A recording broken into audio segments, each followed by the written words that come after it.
Assalamualaikum warahmatullahi wabarakatuh. Nama saya Muhammad Aslam Musyafa.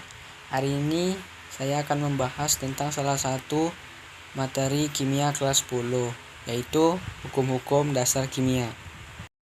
Hukumnya sendiri itu ada 5, yaitu hukum kekekalan massa, hukum perbandingan tetap, hukum perbandingan ganda, hukum perbandingan volume, dan hukum Avogadro. Pertama, kita akan membahas tentang hukum kekekalan massa atau hukum Lavoisier. Hukum kekekalan massa ini dikemukakan oleh seorang ahli kimia dari Perancis bernama Antoine Laurent Lavoisier, yang kemudian pernyataannya dikenal dengan nama hukum Lavoisier atau hukum kekekalan massa. Hukum ini berbunyi, dalam sistem tertutup, massa zat sebelum dan sesudah reaksi adalah sama. Maksudnya adalah jika suatu zat diberikan reaksi kimia, maka zat tersebut tidak akan berubah massanya sedikit pun di tempat yang tertutup, seperti kertas yang dibakar. Jika suatu kertas dibakar, massa kertas tadi tidak akan berubah sedikit pun sesudah dibakar maupun sebelum dibakar. Kenapa dibilang dalam sistem tertutup? Karena percobaannya ini dilakukan di wadah tertutup. Selanjutnya kita akan membahas tentang hukum perbandingan tetap atau hukum Proust. Hukum Proust ini ditemukan oleh Joseph Louis Proust pada tahun 1799 berdasarkan penelitiannya terhadap berbagai senyawa, dan ia menemukan satu sifat khas senyawa yang berbunyi perbandingan massa unsur-unsur yang menyusun suatu senyawa selalu tetap, dan pernyataan ini dikenal dengan hukum Proust. Salah satu contoh hukum Proust ada pada contoh berikut, yaitu 1 gram hidrogen direaksikan bersama 8 gram oksigen membentuk 9 gram senyawa H2O atau air. Jika terjadi kasus seperti nomor 2, yaitu 2 gram hidrogen direaksikan bersama 8 gram oksigen, tetap akan terbentuk 9 gram senyawa H2O namun memiliki zat sisa 1 gram hidrogen. Atau kasus seperti nomor 3, yaitu 1 gram hidrogen direaksikan bersama 9 gram H2O direaksikan bersama 8 gram O, yaitu akan tetap menjadi 9 gram senyawa H2O, namun memiliki zat sisa 1 gram O. Dan atau yang keempat, yaitu 2 gram unsur H direaksikan bersama 16 gram O oksigen akan menjadi 16 gram senyawa H2O dan tidak memiliki zat sisa sama sekali. Untuk contoh ini perbandingannya yaitu 1:8. Jadi walaupun masanya berlebih, namun jika perbandingannya tetap 1:8, maka akan tereaksi semuanya.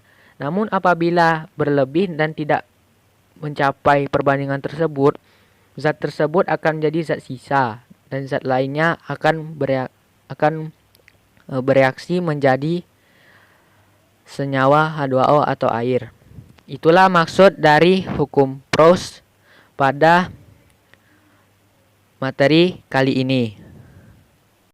Baiklah, sekarang kita akan lanjut ke hukum kelipatan perbandingan atau hukum Dalton. Hukum kelipatan perbandingan ini dikemukakan oleh John Dalton, yang membuat pernyataan jika dua jenis unsur dapat membentuk lebih dari satu senyawa dan massa salah satu unsur tersebut tetap atau sama, perbandingan massa unsur yang lain dalam senyawa-senyawa tersebut merupakan bilangan yang bulat dan sederhana. Maksud dari hukum Dalton tadi ada pada contoh berikut. Di sini ada dua unsur, yaitu karbon dan oksigen. Kedua unsur ini dapat membentuk dua senyawa yang berbeda, yaitu CO dan CO2. Untuk massa senyawa CO adalah 2,33 gram dan senyawa CO2 adalah 3,66 gram. Bagaimana cara untuk menentukan kedua unsur tersebut dapat berlaku hukum Dalton? Caranya adalah dengan membuat salah satu massa unsur menjadi tetap. Di sini massa C dibuat tetap menjadi 1 gram. Sehingga massa O pada senyawa CO menjadi 1,33 gram dan senyawa CO2 menjadi 2,66 gram. Maka didapatlah perbandingan untuk unsur, maksud saya unsur C yaitu 1:1 dan unsur O 1:2. Karena perbandingan unsur C dan O itu bulat dan sederhana, maka berlakulah hukum Dalton pada keduanya. Baiklah, sekarang kita lanjutkan ke hukum perbandingan volume atau hukum Gay-Lussac. Pada tahun 1809, Joseph Louis Gay-Lussac melakukan penelitian tentang reaksi gas. Dari hasil penelitiannya tersebut, dia membuat kesimpulan bahwa jika diukur pada suhu dan tekanan yang sama, perbandingan volume gas-gas yang bereaksi dan volume gas-gas hasil reaksi merupakan bilangan bulat dan sederhana. Pernyataannya ini kemudian dikenal sebagai hukum perbandingan volume atau sering disebut hukum Gay-Lussac. Maksud dari hukum Gay-Lussac ini ada pada tabel hasil percobaan Gay-Lussac berikut. Di sini dia mereaksikan 2 liter gas hidrogen dan 1 liter gas oksigen untuk menjadi 2 liter uap air pada percobaan pertama. Kemudian dia melakukan percobaan yang dengan volume yang berbeda pada percobaan 2-5. Dari percobaan-percobaan tersebut, dia mendapatkan perbandingan volume yang sama, yaitu 2:1:2. Dan yang di bawahnya itu adalah rumus-rumus hasil penerapan hukum perbandingan volume atau hukum Gay-Lussac ini, di mana rumus umumnya yaitu volume gas A per volume gas B sama dengan koefisien gas A per koefisien gas B.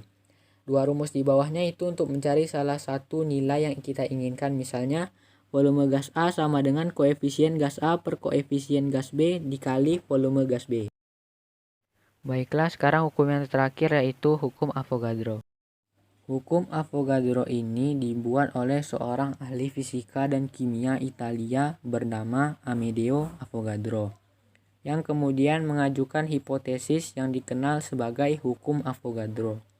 Berdasarkan hasil percobaan yang telah ia lakukan, Amedeo Avogadro berhasil menjelaskan tentang hukum Gay-Lussac, seperti dalam hipotesisnya yaitu pada suhu dan tekanan yang sama, semua gas yang volumenya sama akan mengandung jumlah molekul yang sama.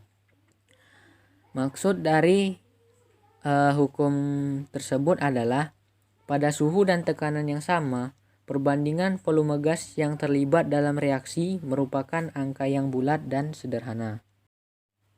Penerapan hukum Avogadro dapat kita lihat pada rumus berikut, yaitu jumlah molekul X per jumlah molekul Y sama dengan volume gas X per volume gas Y. Dan juga hukum Avogadro ini menyatakan bahwa 1 mol setiap gas menempati volume 22,4 liter. Sebuah mol itu beratnya adalah 6,02 kali 10 pangkat 23 partikel dasar, atom atau molekul dari suatu zat.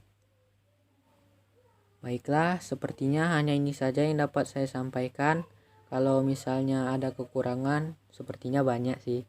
Mohon dimaafkan karena kekurangan datang dari diri saya sendiri dan kelebihan dari Allah Subhanahu wa taala. Sekian dari saya. Wassalamualaikum warahmatullahi wabarakatuh.